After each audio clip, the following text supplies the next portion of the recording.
To'oTo'o here today. Today, host Jonathan Joseph. Just tell us a little bit how you got here, man. Man, I feel like it's been a long road, a long journey for sure. Started playing ball when I was about 5 or 6, and then grew up in Sacramento, California. And then for high school, I moved to the Bay Area. Went to De La Salle, and then went to college at Tennessee for 2 years, and then I went to the rival. They hate me for it. They hate me. Them boys hate me over there at Tennessee. I went to Alabama for 2 years, and then I ended up here. Man, but it's just been a long journey. It's been a blessing. I'm the oldest out of my entire family. Well, second oldest. I got none but younger siblings that look up to me. So to be able to be like a pioneer for my family, has been huge. So such a blessing for me to be here in the league, playing for the best organization in the NFL. But I'm blessed to be here. And I remember you at Tennessee. I just always remember that name. You jumping off the screen. Yeah, Leagues. yeah, But you started at Tennessee, went to Alabama, and you had Alabama on your list to start with. yeah. So why would you? What was the transfer about?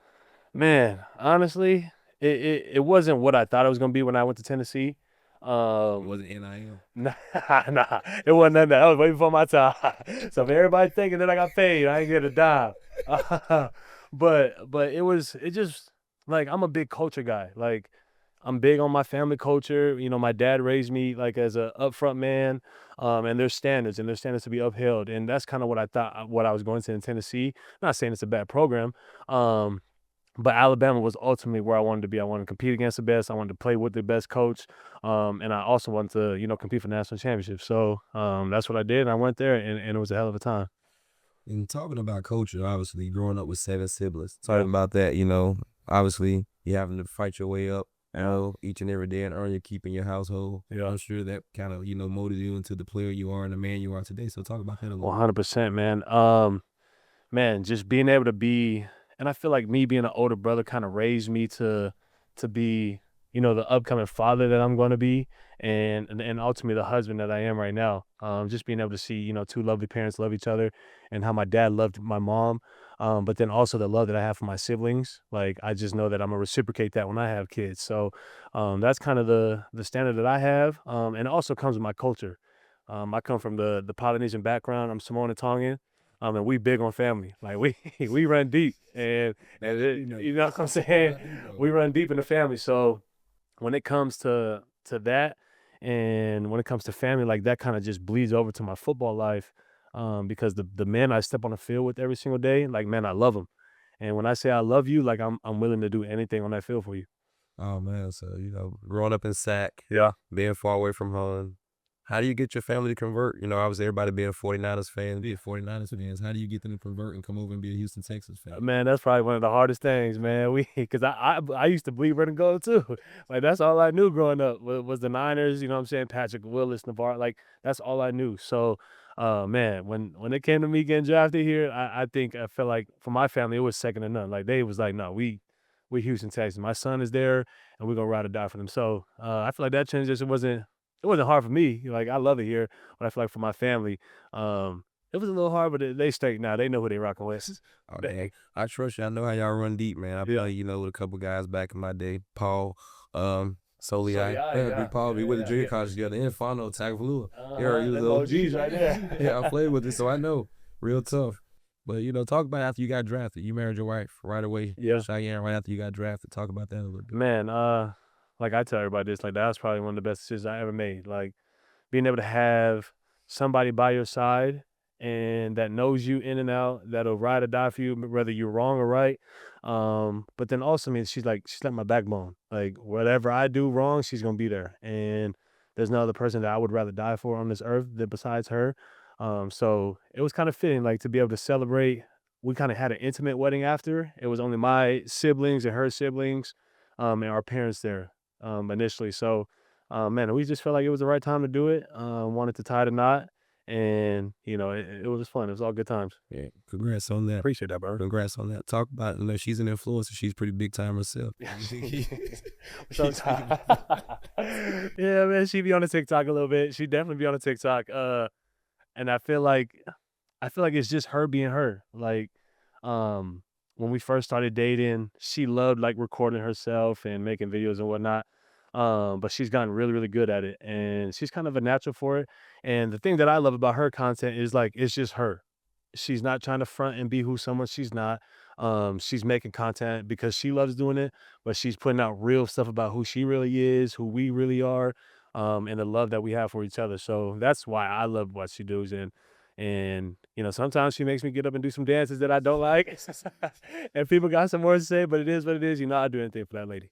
That's what I was gonna ask you. Do you enjoy doing the videos? Because hey, sometimes you just got to be a good husband and you Yeah. take it in for what it is. Oh yeah, 100%, man. I enjoy it, and there'll be some days I ain't gonna lie, and she knows this. Like I don't feel like doing it, but the smile that I see on her face when we make a video or she makes content and whatnot, like that's what I live for. And there's some things that she puts up with me that she forces herself to do. So it's kind of that vice versa marriage where you kind of give and buzz on some type of things. Gotcha. So talk about your dog a little bit. I hear he's Dog. talk about that a Yeah, little bit. I got a little dog named King, man. I ain't got no kids, but my dog is my kid. Like, man, I grew up with dogs, but I never knew I could love a dog the way I love my dog right now. Man, he's so emotionally there for me.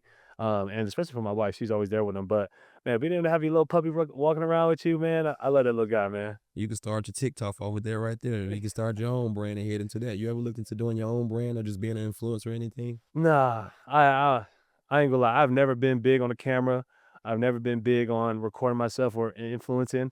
And I feel like my influence is playing football. like, Gotcha. like that's what I do, and like that's what I love to do.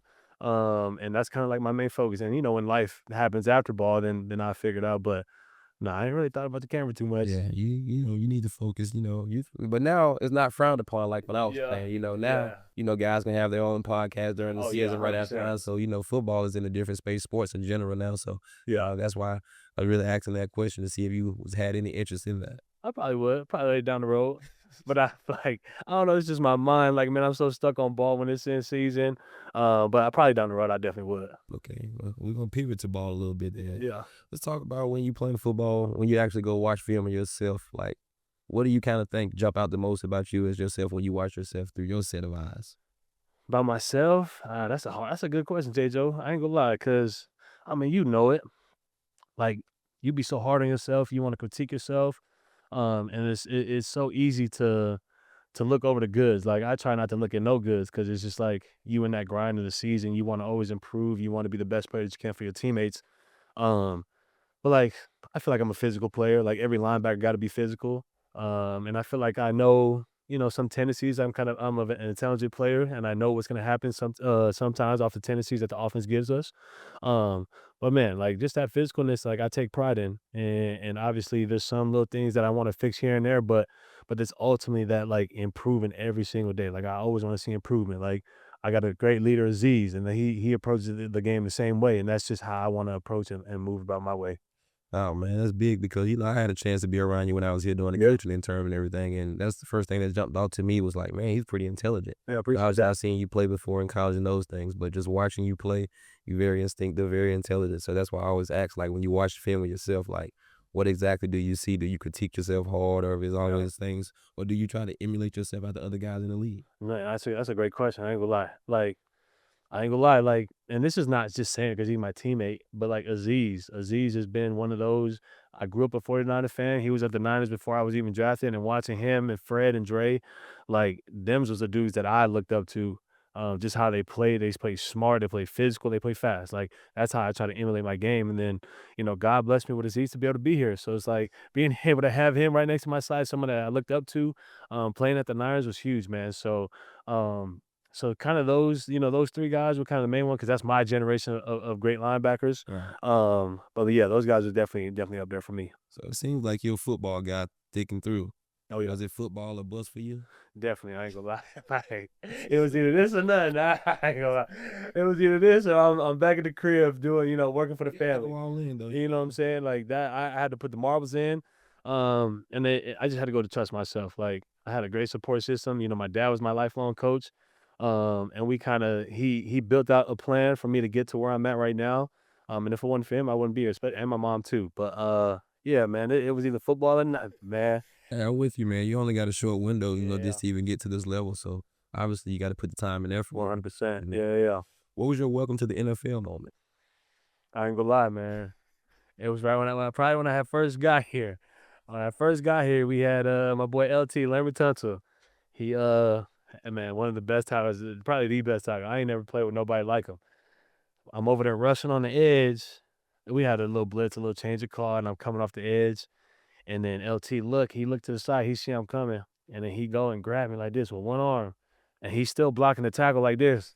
And he look at me, he said, I could have dumped you right now. And I said, damn. I said, damn. Made you feel like you're a kid again. I said, damn. You just talk to me like that? Had me on my chest plate like that. I said, oh, man, I'm good, big bro. Yeah. You got it, man. Yes, man. We've all had that moment. I can never still forget I was lined up in press against Santana Moss Ooh. as a rookie. Yeah. He shot by me, so I didn't put a hand on him. I didn't put a hold on him. And I was like, man, is this for me? You know? So we've all had that moment. I'm trying to tell you. Are you a trash talk out there? I just be screaming out there. I ain't gonna I'm lie. from a lot of strict background. You know, I knew Saban at Yeah. times. He ain't really allowing much and things Nah. like that. So I see Saban, my dad used to yell at me when I was young when I used to trash talk. You know, I grew up on respecting the game. Like, I just let the pass talk for real. You know, sometimes I get determined, but it's nothing crazy. It's just kind of get me juiced up. But nah, I don't be talking crazy out I'm the there. same one. It's kind of like I'm the same way a little bit. You kind of keep you in the moment, you know. Yeah, You know, yeah. we got to let somebody know that you're there when you make a play. you You're gotta there, let 'em know. but also you can't get so caught up in all the hype and the holler Yeah. and lose focus and don't do your job. 100%, 100%. Yeah, it's kind of a push and give kind of thing. Yeah, What's your goals?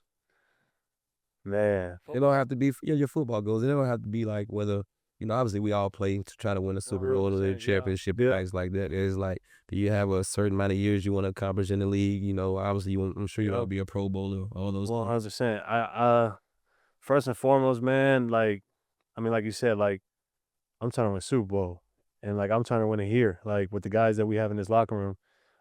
And that's kind of like been my main goal, no matter what my role is. Like, I just want to win. Like, that's my biggest. I come from winning cultures. I just want to win. But then also like personally, like, man, obviously I want to play 10+ years. You get to be selfish with that. Yeah, I want to play. I probably want to play. Yeah, but 10 is the goal. You know what I'm saying? Depending on how my body hold up, and I feel like I got a good routine recovery process. But definitely 10+. I want to be obviously all pro, Pro Bowler, like anything that a kid could dream of. Like, that's what I want. And like I want my kid dreams to be alive, because when I first thought about making it, I thought about all the little things and stuff and whatnot. And that's what I want. That little Henry, I want his little dreams to still be alive, no matter how old I am.